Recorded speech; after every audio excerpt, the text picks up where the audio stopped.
刚才你晕倒了。 Cerita dikanjut, tetapi sebelum kanjut, Mimin mau ngasih info. Terima kasih buat tetua agung @BRRY Elin dan 5 tetua yang udah join jadi anggota inti. Karena itu, pada saat ini ada bonus durasi dan sekali lagi makasih buat support para tetua agung. Sambil nunggu para tetua yang belum join jadi anggota inti lainnya buat join, kuilah kita kanjutkan perjalanan Lindong. Cerita dikanjut dengan pertarungan sengit antara Lindong dan Pang Hao di kedalaman Danau Petir. Pang Hao berniat mengeluarkan seluruh kekuatannya untuk mengalahkan Lindong. Menyadari hal itu, Lindong juga tentu tidak akan menahan diri. Lu jual gua borong abis. Saat itu di sekitar tubuh Lindong berputar 20 tato cahaya naga hijau pucat. Tato-tato tersebut bergerak seperti naga hidup melingkari tubuhnya, sementara matanya yang semula hitam pekat mulai memancarkan cahaya tajam. Aura yang keluar dari tubuh Lindong terasa sangat mirip dengan tekanan yang dimiliki oleh praktisi kuat klan naga. Tekanan itu bahkan membuat jantung beberapa ahli berdebar karena mereka jarang melihat seseorang yang mampu memurnikan tubuh hingga mencapai tingkat seperti itu. Sementara itu di kejauhan, Liu Xiangxuan memandang Lindong dan merasakan bahwa teknik pemurnian tubuh Lindong sangatlah unik. Bahkan mungkin teknik itu tidak kalah dari teknik pemurnian tubuh terkuat milik Istana Langit Surgawi, yaitu tubuh fisik Santo Surgawi. Liu Xiangxuan kemudian berpikir bahwa teknik sehebat itu tidak mungkin diperoleh orang biasa, sehingga kemungkinan besar latar belakang Lindong sangat luar binasa. Meskipun demikian, Liu Xiangxuan tahu bahwa pertarungan itu belum berakhir karena Pang Hao jelas sedang bersiap menggunakan jurus pamungkasnya. Di sisi lain, cahaya hitam pekat mulai berkumpul di sekitar tubuh Pang Hao. Senjata tombak hitam panjang di tangannya bergetar keras dan mengeluarkan suara nyaring. Aura yang memancar dari tubuh Pang Hao terasa semakin ganas dan haus darah. Pang Hao memandang Lindong dengan tatapan dingin lalu menyatakan bahwa tidak heran Lindong berani menantangnya karena Lindong ternyata menyimpan kekuatan tersembunyi. Namun Pang Hao juga menyatakan bahwa membuat keributan di wilayah Laut Angin Surgawi tidak berarti Lindong memiliki kemampuan untuk menguasai Laut Iblis Kekacauan. Sesaat kemudian Pang Hao lanjut membuka tangannya dan cahaya hitam langsung memenuhi langit di dasar Danau Petir. Tombak hitam panjang di tangannya berubah menjadi sinar hitam yang melesat ke depan dengan kecepatan luar binasa. Pang Hao lalu menunjuk ke arah Lindong dan mengaktifkan tekniknya yang bernama Surga Pembelah. Kilat hitam raksasa pada saat ini berhenti sejenak sebelum melesat dengan kekuatan yang jauh lebih besar. Ruang di sekitarnya bahkan mulai terdistorsi karena kekuatan serangan tersebut. Banyak ahli yang menyaksikan pemandangan itu langsung terjekut karena mereka tahu bahwa serangan itu cukup untuk membunuh ahli tingkat kehidupan mendalam sempurna. Namun meskipun begitu, Lindong tidak menunjukkan sedikit pun niat untuk mundur. 20 tato naga hijau yang berputar di sekeliling tubuhnya mengangkat kelapanya dan mengaum seolah merasakan bahaya yang datang. Lindong lanjut membentuk segel dengan kedua tangannya sambil mengerahkan seluruh kekuatan tubuhnya saat mengeluarkan teknik segel tahta naga hijau surgawi. Begitu tinju Lindong bergerak, 20 tato naga hijau langsung berkumpul dan melilit di lengannya. Cahaya hijau terang meledak keluar bersama dengan suara raungan naga yang menggema di seluruh dasar Danau Petir.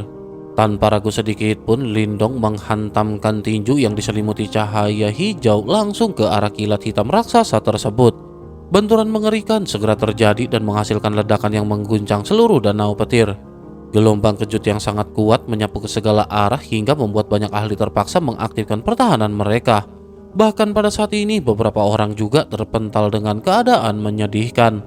Namun perhatian mereka semua tertuju pada pusat benturan. Di sana terlihat Lindong yang berdiri tegak di tengah cahaya hijau seperti gunung yang tidak tergoyahkan. Dengan suara rendah, Lindong memerintahkan serangan itu untuk dihancurkan. Selanjutnya 20 tato naga hijau di sekeliling tubuh Lindong langsung menyatu dan berubah menjadi spiral cahaya hijau yang menghantam kilat hitam dengan kekuatan luar binasa. Dalam sekejap, kilat hitam itu mulai retak dan akhirnya hancur secara paksa oleh kekuatan cahaya hijau tersebut. Saat serangan itu hancur, tombak hitam milik Pang Hao terpental kembali tanpa kekuatan dan cahayanya menjadi sangat redup. Pada saat yang sama, wajah Pang Hao berubah pucat dan darah langsung menyembur dari mulutnya. Matanya dipenuhi dengan keterjekutan dan ketidakpercayaan karena ia tidak pernah menyangka bahwa serangan terkuatnya dapat dihancurkan Lindong. Setelah melihat aura Pang Hao melemah dengan cepat, niat membunuh juga pada saat ini muncul di mata Lindong. Tanpa ragu, Lindong langsung melesat ke depan dan muncul di hadapan Pang Hao dalam sekejap. Di hadapan tatapan terjekut semua orang, Lindong mengangkat tangannya dan menghantamkan telapak tangannya ke arah kelapa Pang Hao. Para ahli di sekitar langsung menarik nafas panjang karena mereka tidak menyangka Lindong benar-benar berniat menghabisi Pang Hao. Terlebih lagi hal itu dilakukan di depan para elit Sekte 9 Ketenangan. Tindakan itu jelas menunjukkan bahwa Lindong adalah orang yang sangat kejam sekaligus sangat berani. Ketika telapak tangan Lindong yang penuh kekuatan hampir menghantam kelapa Pang Hao, tiba-tiba terdengar teriakan keras dari anggota Sekte 9 Gerbang Ketenangan. Dalam sekejap, seorang lelaki tua berambut abu-abu muncul di samping Pang Hao dan menyerang dengan dua jarinya yang penuh kekuatan Yuan serta energi kematian. Lindong langsung menyadari bahwa lelaki tua itu adalah ahli tingkat kematian mendalam. Namun meskipun serangannya dihadang, Lindong pada saat ini sama sekali tidak mundur. Telapak tangannya memang runtuh setelah benturan dengan serangan jari itu. Tetapi pada saat yang sama, Lindong memutar tubuh dan menendang dada Pang Hao dengan keras. Keduanya terpental mundur, namun Pang Hao menjerit kesakitan sambil memuntahkan darah karena tendangan itu mengenainya dengan telak. Di sisi lain, Mulingsan juga segera muncul di belakang Lindong dan menahan tubuh Lindong agar tidak terus mundur. Setelah memastikan Lindong tidak terluka parah, Mulingsan menatap marah ke arah lelaki tua berambut abu-abu yang telah menyelamatkan Pang Hao. Lelaki tua itu menatap Lindong dengan dingin lalu menyindir bahwa Lindong terlalu kejam hanya untuk sebuah duel. Namun Lindong membalas dengan nada mengejek bahwa pertarungan belum berakhir selama lawan belum mengakui kekalahan. Terlebih lagi, mereka berada di Laut Iblis Kekacauan, tempat di mana tidak ada yang menunggu lawannya pulih sebelum kembali bertarung. Jawaban Lindong ini seketika membuat beberapa ahli di sekitar mereka tertawa. Mereka semua tentu tahu bahwa di wilayah kejam seperti Laut Iblis Kekacauan, seseorang yang tidak kejam justru akan menjadi mangsa orang lain. Lindong kemudian menatap Pang Hao yang wajahnya sudah pucat karena luka yang dideritanya. Dengan tenang, Lindong meminta Pang Hao menentukan hasil pertarungan mereka karena banyak orang sedang menunggu hasilnya. Tekanan dari para ahli di sekitar juga membuat Pang Hao semakin terpojok. Pang Hao menyadari bahwa dirinya telah kalah dalam pertarungan sebelumnya. Jika ia memaksa melanjutkan, Lindong kemungkinan besar akan benar-benar menghabisinya. Pada akhirnya setelah bergumul dengan kemarahannya sendiri, Pang Hao pun dengan terpaksa segera mengakui kekalahannya. Lindong pada akhirnya tersenyum lalu segera meminta Pang Hao menyerahkan 30 inti petir sesuai taruhan. Permintaan itu tentu saja membuat wajah Pang Hao semakin suram karena jumlah tersebut sangat besar bahkan bagi dirinya. Namun karena banyak ahli lain menunggu pembagian rampasan, Pang Hao tidak punya pilihan selain melemparkan 30 inti petir dari tas Qian Kun miliknya ke arah Lindong. Lindong menerima inti-inti petir itu lalu menyimpan 15 diantaranya. 15 sisanya langsung dilemparkan kepada para ahli di sekitar sebagai bagian dari kesepakatan mereka. Seketika para ahli itu berebut dengan liar, bahkan saling bertarung demi memperebutkan inti petir yang terbatas. Sementara keributan terjadi di sekitar, Pang Hao menatap Lindong dengan kebencian mendalam. Selain itu, Pang Hao dengan dingin mengumumkan bahwa urusan berikutnya adalah masalah pribadi antara Sekte 9 Gerbang Ketenangan dengan Lindong. Pang Hao memperingatkan semua orang agar tidak ikut campur jika tidak ingin menjadi musuh sekte tersebut. Para ahli di sekitar pada akhirnya segera mundur. Mereka tidak berniat menyinggung Sekte 9 Gerbang Ketenangan hanya demi membantu Lindong. Melihat situasi itu, Lindong menyadari bahwa keadaan menjadi semakin rumit. Di antara musuhnya ada seorang elit tingkat kematian mendalam sehingga jika benar-benar bertarung, Lindong mungkin harus menggunakan kuali pembakaran langit. Namun langkah itu akan membuat Lindong sangat lemah setelahnya. Sementara itu di sisi lain, tanpa memberi Lindong waktu berpikir lama, Pang Hao dengan wajah penuh kebencian langsung memerintah semua anggota Sekte 9 Gerbang Ketenangan untuk menghabisi Lindong. Seketika lebih dari 10 ahli menyerbu maju dengan kekuatan Yuan dan berbagai teknik bela diri yang menutupi langit. Lindong dan Mulingsan pun pada akhirnya bersiap menghadapi serangan tersebut. Namun tepat ketika pertempuran besar akan meletus, tiba-tiba seberkas cahaya hitam melesat keluar dari jurang petir di bawah mereka. Cahaya itu menghantam beberapa anggota sekte 9 gerbang ketenangan dan membuat mereka terpental sambil memuntahkan darah. Semua orang yang menyaksikan kejadian itu langsung terjekut dan menoleh ke arah jurang petir. Di kedalaman jurang tersebut, cahaya hitam pekat tiba-tiba meledak keluar. Di tengah cahaya itu muncul sebuah sosok yang perlahan berjalan naik, memancarkan aura jahat dan menakutkan seolah makhluk iblis baru saja keluar dari neraka. Melihat sosok tersebut, mata Lindong juga langsung melebar karena terjekut. Lindong menyadari bahwa makhluk yang muncul dari jurang petir itu adalah Yimo. Di sisi lain, banyak ahli juga pada saat ini mulai berbisik satu sama lain. Sebagian merasa aneh mengapa tempat ini dipenuhi begitu banyak boneka, sementara yang lain merasa bahwa sosok baru itu tampak jauh lebih kuat dibandingkan dengan yang lain. Meski begitu, beberapa orang tetap menyombongkan diri dan berkata bahwa mereka memiliki jumlah yang jauh lebih banyak. Dengan begitu, maka mereka tidak perlu takut dengan sosok tersebut. Lindong pada saat ini masih menatap sosok itu dengan perasaan tidak tenang. Aura jahat yang keluar dari tubuh makhluk itu terasa sangat menyeramkan, bahkan jauh lebih menakutkan dibandingkan dengan mayat perak sebelumnya. Karena itu, Lindong pada akhirnya diam-diam bertanya kepada Ian di dalam hatinya apakah makhluk itu adalah anggota dari ras iblis. Ian pada akhirnya menjelaskan bahwa makhluk itu sebenarnya bukanlah iblis.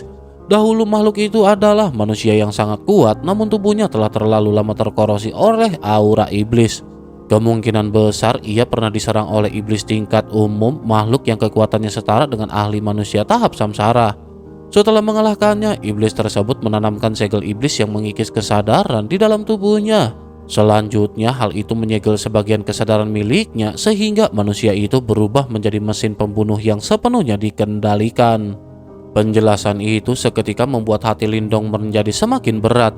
Yan juga menambahkan bahwa ketika masih hidup, orang tersebut kemungkinan adalah ahli tahap kematian mendalam sempurna.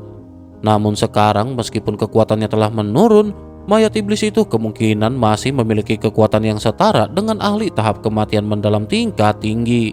Karena itu, Yan menyarankan agar Lindong mencari kesempatan untuk pergi dari tempat ini, sebab menghadapi makhluk seperti itu akan sangat berbahaya. Lindong pun mengangguk pelan. Sementara itu, para ahli dari 9 gerbang ketenangan dan balai langit misterius juga memperhatikan sosok-sosok tersebut. Mereka tampak dipenuhi dengan kewaspadaan. Tetua berambut abu-abu memperingatkan semua orang agar berhati-hati karena makhluk itu jelas bukan sesuatu yang bersahabat. Mendengar hal itu, Pang Hao pada akhirnya segera bertanya apa sebenarnya makhluk tersebut. Namun tetua itu hanya menjawab bahwa ia tidak yakin karena ras iblis sudah sangat jarang muncul di dunia saat ini. Meskipun begitu, Pang Hao merasakan adanya energi petir yang sangat besar di dalam tubuh makhluk itu. Pang Hao menyimpulkan bahwa jika energi itu berubah menjadi inti petir, maka satu inti saja mungkin akan setara dengan seluruh energi yang terkandung dalam inti petir yang telah mereka kumpulkan. Mendengar hal itu, mata tetua berambut abu-abu langsung dipenuhi dengan keserakahan. Tetua itu mengatakan bahwa mereka akan menunggu kesempatan lalu merebut inti petir tersebut jika memungkinkan. Mereka juga tidak perlu terburu-buru mengenai permasalahan dari Lindong. Selama Lindong masih berada di gua ini, Lindong tidak akan bisa melarikan diri. Dengan begitu, maka mereka bisa menyelesaikan urusan dengan Lindong setelah situasi ini selesai. Mendengar hal itu, Pang Hao pun mengangguk sambil menggertakkan bijinya penuh kebencian. Pada saat yang sama, Liu Xiangxuan dan kelompok dari Balai Langit Misterius juga sedang berdiskusi dengan suara rendah mengenai makhluk misterius tersebut. Namun tak lama, sosok hitam itu akhirnya keluar sepenuhnya dari cahaya hitam dan berdiri di hadapan semua orang. Tubuhnya sangat besar, beberapa kali lebih besar daripada manusia biasa, sehingga dari kejauhan ia tampak seperti raksasa kecil. Tubuhnya yang semula berwarna perak kini dipenuhi pola iblis hitam yang tampak sangat jahat. Pola-pola itu menyebar ke seluruh tubuhnya seperti serangga hitam yang merayap, membuat siapapun yang melihatnya merasa merinding. Ketika makhluk itu mengangkat kelapanya dan menyapu pandangannya ke seluruh area, banyak ahli langsung merasakan hawa dingin yang aneh yang muncul dari lubuk hati mereka. Karena itu tidak ada seorang pun yang pada saat ini berani bergerak terlebih dahulu. Suasana pun menjadi sangat tegang. Para ahli melayang di udara sambil menatap makhluk itu dengan hati-hati. Kedua belah pihak saling berhadapan dalam keheningan yang menekan dan beberapa ahli yang sudah mulai kehilangan kesabaran pun memutuskan untuk bertindak. Seseorang tiba-tiba berteriak agar semua orang menyerang. Dalam sekejap puluhan ahli pada akhirnya melesat maju. Kekuatan Yuan mereka berubah menjadi berbagai teknik bela diri yang dahsyat dan menghujani sosok hitam itu dari segala arah. Serangan-serangan itu membelah cairan petir di sekitar dan menghantam tubuh makhluk tersebut dengan keras. Namun setelah ledakan mereda, semua orang terjekut ketika melihat sosok hitam itu masih berdiri dan berjalan perlahan tanpa luka sedikit pun. Pola iblis di tubuhnya bahkan hanya berkilau samar seolah serangan tadi sama sekali tidak berarti. Pemandangan itu membuat banyak ahli mulai merasa gelisah. Pertahanan makhluk itu juga pada saat ini benar-benar terlalu mengerikan. Sementara itu di sisi lain, tiba-tiba mata hitam dari makhluk tersebut berputar dengan ki iblis yang ganas. Dari mulutnya keluar suara melengking yang aneh dan sesaat kemudian tubuhnya menghilang seperti bayangan dan langsung muncul di tengah puluhan ahli yang baru saja menyerangnya. Cahaya hitam melintas secepat kilat dan dalam satu kedipan mata makhluk itu sudah muncul di belakang mereka.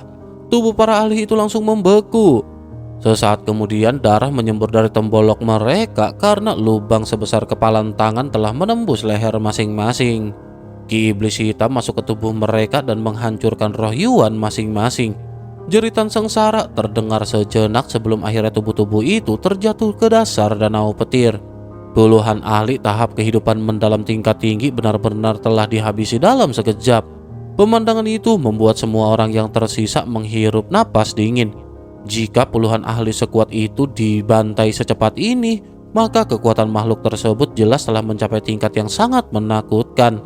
Lindong yang menyaksikan semua ini juga menarik napas panjang. Tanpa ragu sedikit pun, Lindong segera menarik Mulingsan dan terbang menuju permukaan danau petir. Lindong tahu bahwa makhluk seperti itu bukanlah sesuatu yang bisa mereka hadapi. Namun tepat ketika Lindong mulai melarikan diri, cahaya hitam tiba-tiba berkilau di mata makhluk tersebut. Untuk sesaat dalam mata yang sebelumnya kosong itu muncul sedikit kesadaran samar. Dari mulutnya keluar suara serak yang hampir tidak terdengar seolah kesadarannya yang tersisa sedang berusaha mengingat sesuatu. Makhluk itu bergumam dengan suara patah-patah bahwa benda itu adalah simbol leluhur pelahap. Sementara itu di sisi lain, setelah keluar dari danau petir bersama dengan Mulingsan, Lindong segera merasakan sesuatu yang tidak beres. Permukaan danau masih bergemuruh hebat seolah-olah pertarungan besar baru saja meletus di dasar danau. Walaupun banyak ahli berkumpul di sekitar danau dengan niat masuk untuk mencari harta, Lindong tidak tertarik untuk ikut terlibat karena menurut Lindong harta sebesar apapun tidak ada artinya jika harus mempertaruhkan nyawa. Namun tepat ketika Lindong hendak membawa Mulingsan meninggalkan tempat itu, perubahan mendadak terjadi. Danau petir tiba-tiba meledak dengan gelombang raksasa yang menjulang ke langit. Petir dan air bercampur lalu jatuh seperti hujan di area luas di sekeliling danau. Banyak ahli yang sebelumnya menyelam ke dalam danau terpental keluar dalam keadaan menyedihkan. Beberapa dari mereka bahkan memuntahkan darah ketika jatuh ke tepi danau. Para ahli yang masih berada di luar danau kebingungan begitu melihat kejadian tersebut. Namun orang-orang yang baru saja keluar dari danau segera berteriak agar semua orang mundur dengan wajah penuh ketakutan. Tak lama kemudian permukaan danau kembali meledak dan gelombang raksasa yang sangat tinggi kembali muncul. Di tengah gelombang itu berdiri sebuah sosok manusia memancarkan cahaya hitam pekat. Aura iblis yang sangat jahat menyelimuti tubuhnya, bahkan membuat langit di sekitarnya menjadi redup. Semua orang langsung menyadari bahwa sosok itu adalah mayat iblis yang sangat kuat. Pang Hao dari Sekte 9 Gerbang Ketenangan sempat mempertimbangkan untuk menggunakan seluruh kekuatan mereka demi menghabisi makhluk itu. Namun tetua berambut abu-abu di sampingnya seketika menolak. Tetua itu menjelaskan bahwa mereka belum mencapai bagian terdalam dari gua sehingga tidak bijaksana menghabiskan seluruh kekuatan di tempat seperti ini. Walaupun petir dalam tubuh makhluk itu sangat berharga, nilainya tetap tidak sebanding dengan harta yang mungkin ada di tempat lebih dalam di dalam gua. Setelah berpikir sejenak, Pang Hao akhirnya setuju dan memerintahkan seluruh anggota Sekte 9 Gerbang Ketenangan untuk mundur. Hal yang sama juga terjadi pada pihak Balai Langit Misterius. Mereka juga memilih untuk tidak bertarung dengan makhluk mengerikan itu. Melihat kedua kekuatan besar memilih mundur, Lindong langsung mengambil keputusan. Lindong segera membawa Mulingsan menuju bagian gua yang lebih dalam tanpa menunggu lebih lama. Namun tiba-tiba Yan memperingatkan Lindong bahwa sesuatu sedang mengejarnya. Ketika Lindong menoleh ke belakang, Lindong melihat cahaya hitam melesat di langit dengan kecepatan luar binasa. Mayat iblis itu ternyata mengejar mereka. Wajah Lindong langsung berubah buruk dan Lindong segera menyadari penyebabnya. Makhluk itu kemungkinan besar tertarik pada simbol leluhur pelahap yang berada di dalam tubuh Lindong. Tanpa ragu, Lindong langsung meningkatkan kecepatannya hingga batas maksimum dan membawa Mulingsan melarikan diri lebih jauh. Sementara itu, ketika tetua dari Sekte 9 Gerbang Ketenangan menyadari bahwa makhluk itu mengejar Lindong, Pang Hao justru merasa senang. Pang Hao menganggap itu sebagai kabar baik karena mayat iblis tersebut mungkin akan menghabisi Lindong tanpa mereka harus turun tangan. Selain itu, Pang Hao membawa kelompoknya menuju bagian gua yang lebih dalam di arah lain. Kembali ke Lindong dan Mulingsan yang pada saat ini terus melarikan diri dengan kecepatan tinggi. Namun kecepatan mayat iblis itu bahkan lebih cepat daripada mereka. Tiba-tiba ruang di depan Lindong terdistorsi. Dalam sekejap, sosok mayat iblis yang memancarkan aura iblis jahat muncul tepat di depan mereka dan menghalangi jalan. Melihat hal itu, hati Lindong seketika langsung tenggelam. Lindong menyuruh Mulingsan bersiap untuk pergi terlebih dahulu jika sesuatu menjadi buruk. Sementara itu Mulingsan menggenggam erat senjata di tangannya dengan mata penuh kewaspadaan. Lindong menarik napas dalam-dalam dan bersiap untuk pertarungan hidup dan mokat. Meskipun makhluk itu kuat, Lindong tidak berniat menyerah begitu saja. Namun pada akhirnya sesuatu yang tidak terduga terjadi. Mayat iblis itu berdiri diam di udara sambil menatap Lindong dengan mata hitamnya. Sesaat kemudian tubuhnya sedikit bergetar seolah-olah sedang berjuang melawan sesuatu di dalam dirinya. Lalu dengan gerakan perlahan makhluk itu mengelurkan tangan ke arah Lindong. Dengan suara serak yang terputus-putus, makhluk itu memohon bantuan Lindong karena makhluk itu merasakan keberadaan simbol leluhur pelahap di dalam tubuh Lindong. Tubuh sosok itu dipenuhi dengan aura Ki Yimo atau Ki Iblis yang jahat, namun di dalam matanya tampak kilatan kesadaran yang terus berjuang. Lindong yang melihat keadaan itu langsung terjekut karena biasanya makhluk yang telah terkorosi oleh Ki Yimo akan kehilangan akal sehat sepenuhnya dan berubah menjadi boneka pembunuh. Lindong pada akhirnya menatap sosok tersebut dengan sedikit ragu lalu bertanya dalam hati kepada Yan tentang keadaan yang tidak biasa itu. Yan kemudian menjelaskan bahwa selama ribuan tahun tubuh makhluk tersebut terus ditembus oleh energi petir di dasar danau petir. Dengan begitu maka sebagian Ki Yimo di dalam tubuhnya pasti akan tertahan. Selain itu, Yimo yang membunuhnya dahulu juga sengaja menyegel sebagian kecil kesadarannya di dalam tubuhnya. Oleh karena itu, ketika keseimbangan antar energi petir dan Ki Yimo sedikit terganggu, kesadaran itu mendapatkan kesempatan untuk muncul kembali. Sementara itu, sosok cahaya hitam terus bergetar hebat lalu dengan suara payah memohon kepada Lindong agar menolongnya.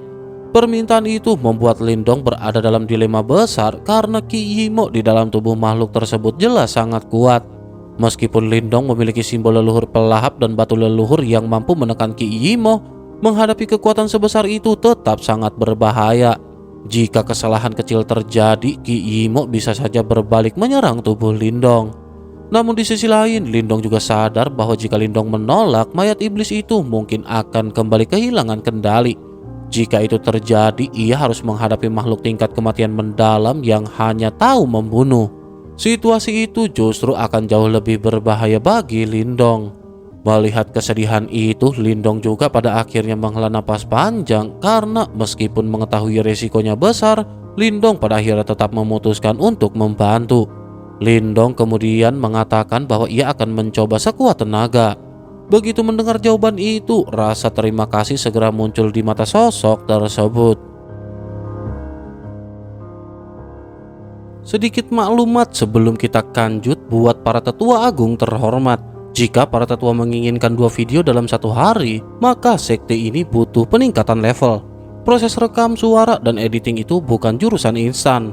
Itu butuh waktu, tenaga, dan ki yang terkuras setiap malam. Karena itulah Mimin berencana merekrut tetua baru untuk membantu proses kultivasi konten ini.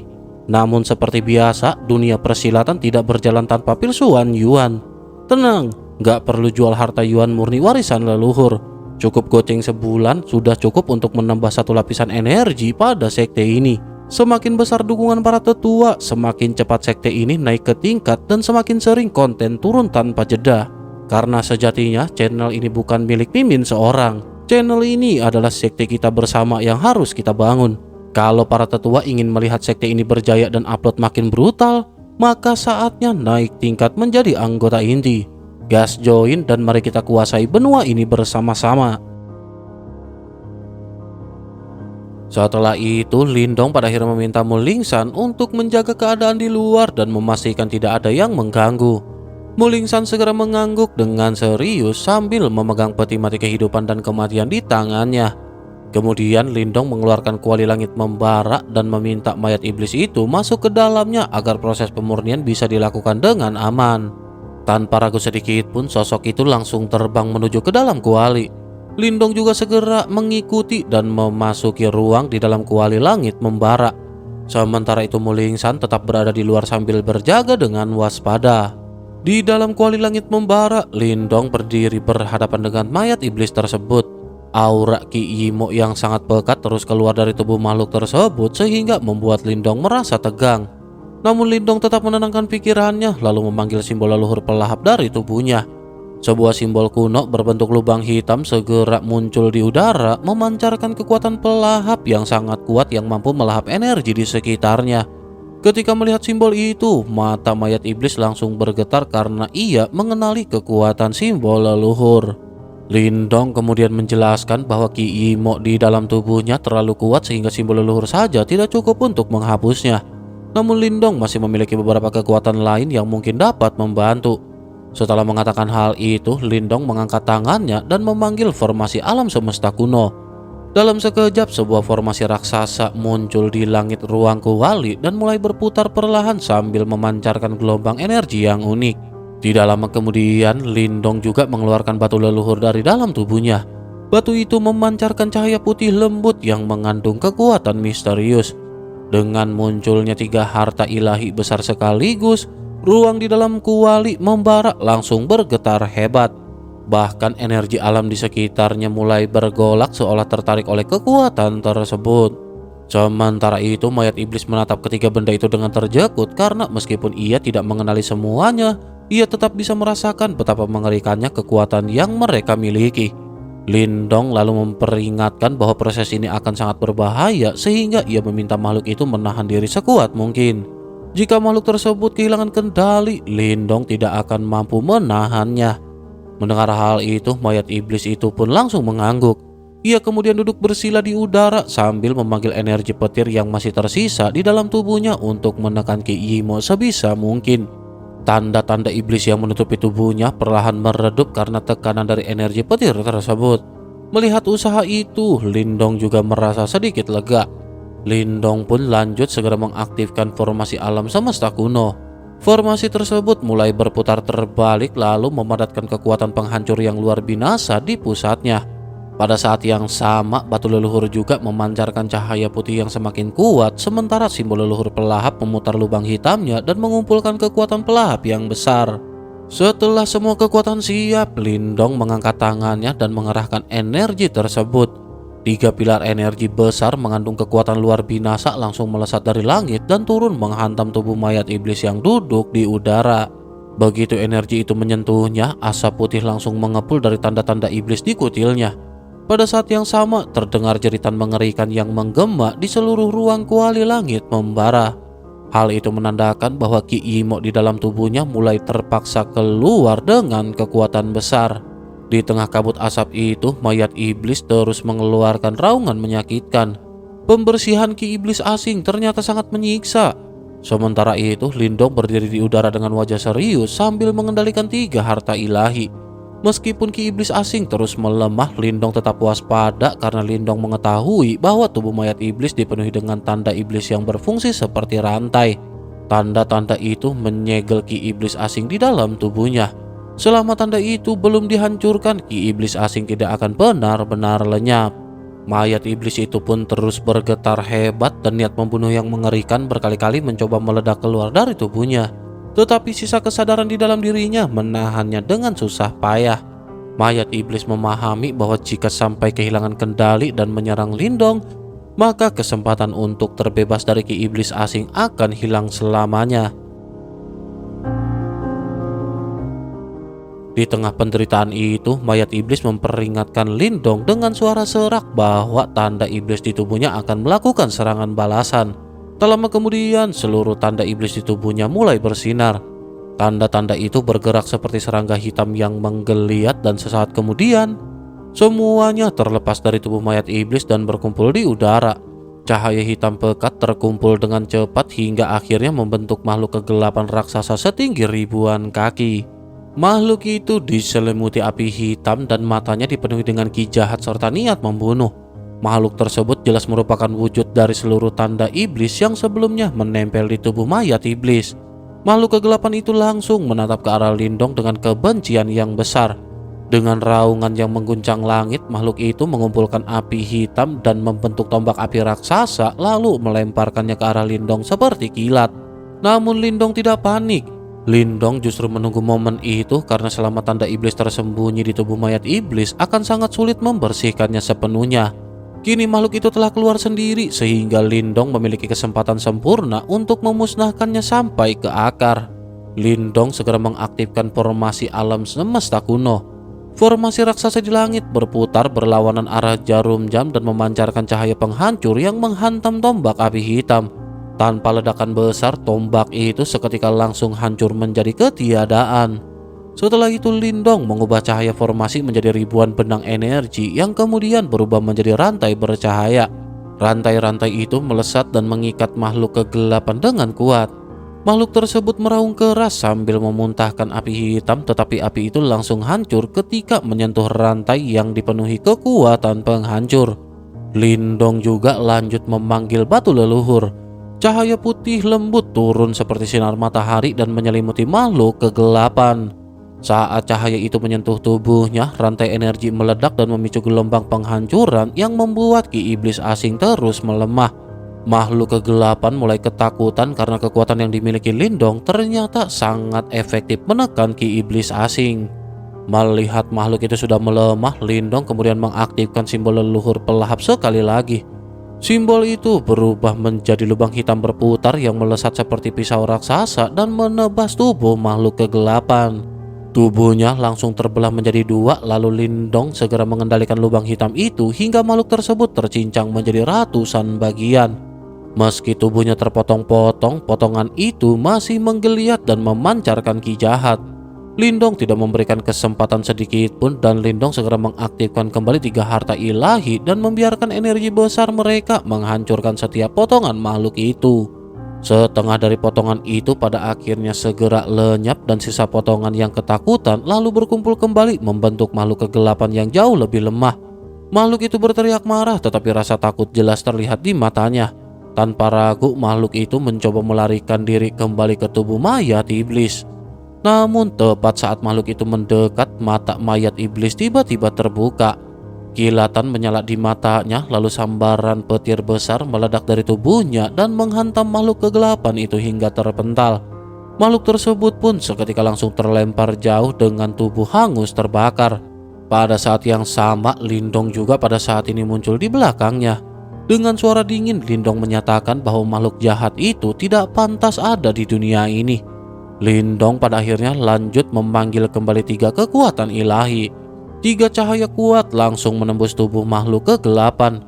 Makhluk itu menjerit kesakitan ketika asap hitam tebal keluar dari tubuhnya. Namun asap itu segera menghilang dan bersama dengannya makhluk kegelapan itu pun perlahan lenyap sepenuhnya. Setelah ki iblis asing benar-benar dimusnahkan, Lindong akhirnya menghela nafas lega. Wajah Lindong terlihat pucat karena mengendalikan 3 harta ilahi sekaligus menguras banyak energi.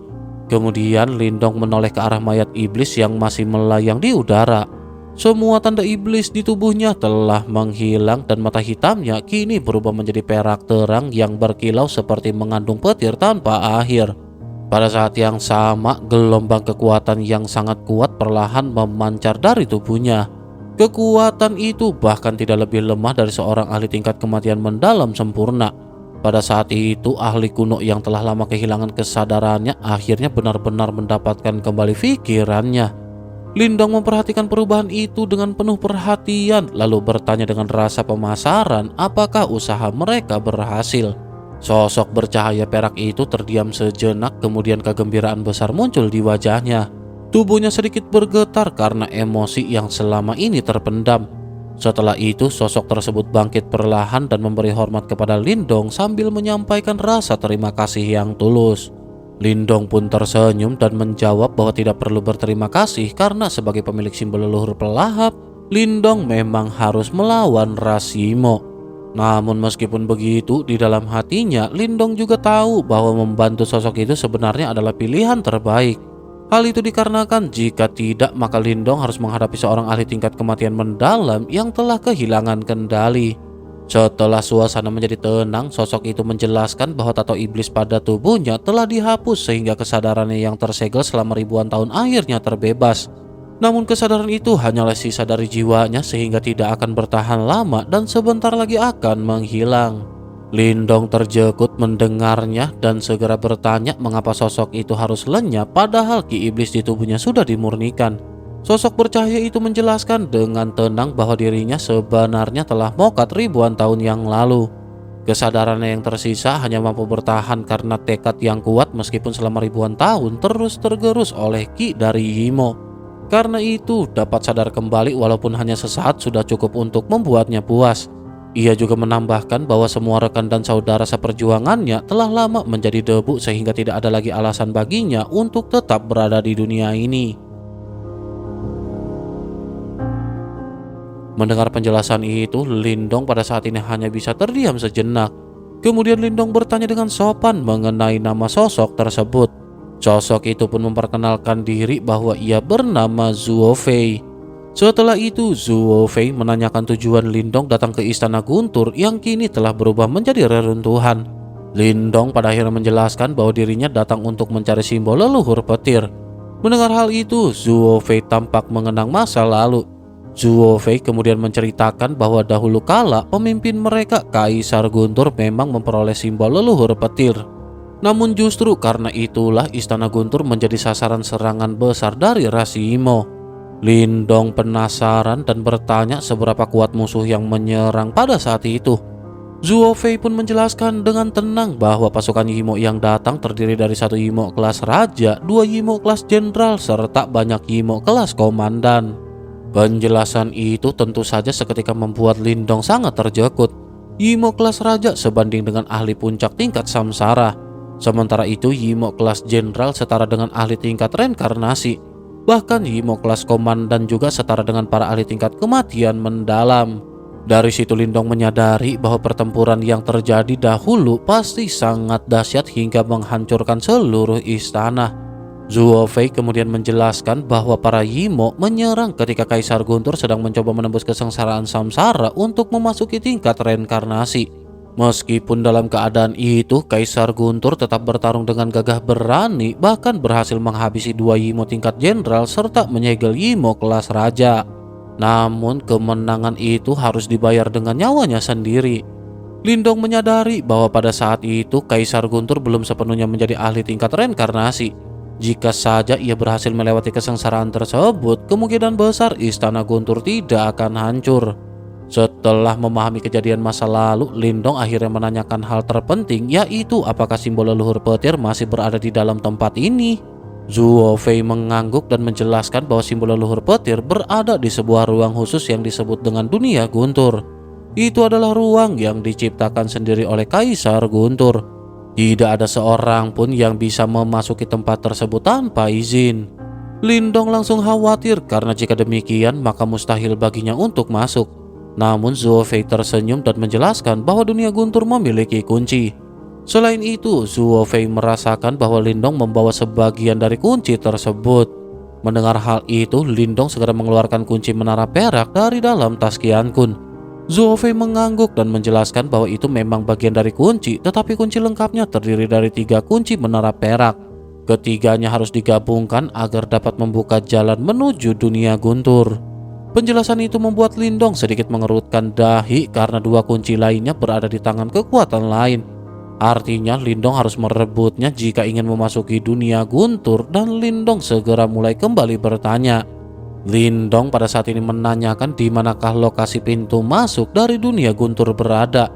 Zuo Fei menjelaskan bahwa pintu masuknya berada di aula guntur yang terletak di pusat kedalaman gua. Tempat itu juga merupakan titik paling penting dari seluruh wilayah ini. Namun Zuo Fei juga memperingatkan bahwa aula guntur dijaga oleh 3 raja guntur besar.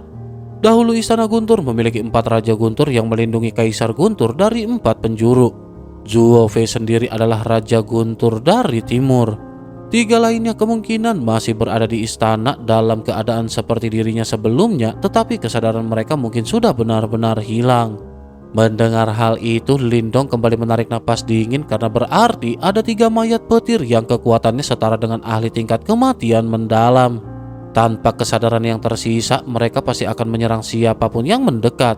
Lindong pun menyadari bahwa mencapai aula guntur saja sudah menjadi tantangan besar, apalagi memasuki dunia guntur. Melihat kegelisahan Lindong, Zuo Fei segera berkata bahwa apakah Lindong dapat memperoleh simbol leluhur petir atau tidak akan bergantung pada takdirnya. Namun Zuo Fei memperingatkan agar Lindong tidak sembarangan memperlihatkan kekuatan simbol leluhur di masa depan, karena hal itu bisa menarik perhatian musuh yang sangat kuat dan berbahaya. Lindong pun mengangguk memahami nasihat tersebut. Setelah itu Zuo Fei tertawa ringan dan berkata bahwa Lindong telah membantunya mendapatkan kembali kesadaran yang hilang selama ribuan tahun. Karena tidak dapat membalas kebaikan sebesar itu, Zuo Fei memutuskan untuk memberikan tubuhnya kepada Lindong sebagai tanda terima kasih. Segera setelah itu, tubuh Zuo Fei pun mulai bersinar terang oleh kilatan petir yang dahsyat. Energi guntur yang kuat berkumpul di dalam tubuhnya, lalu perlahan mengembun menjadi sebuah inti petir berukuran sekitar 1 kaki. Energi petir yang terkandung di dalam inti tersebut jauh lebih kuat dibandingkan dengan inti petir manapun yang pernah diperoleh Lindong sebelumnya.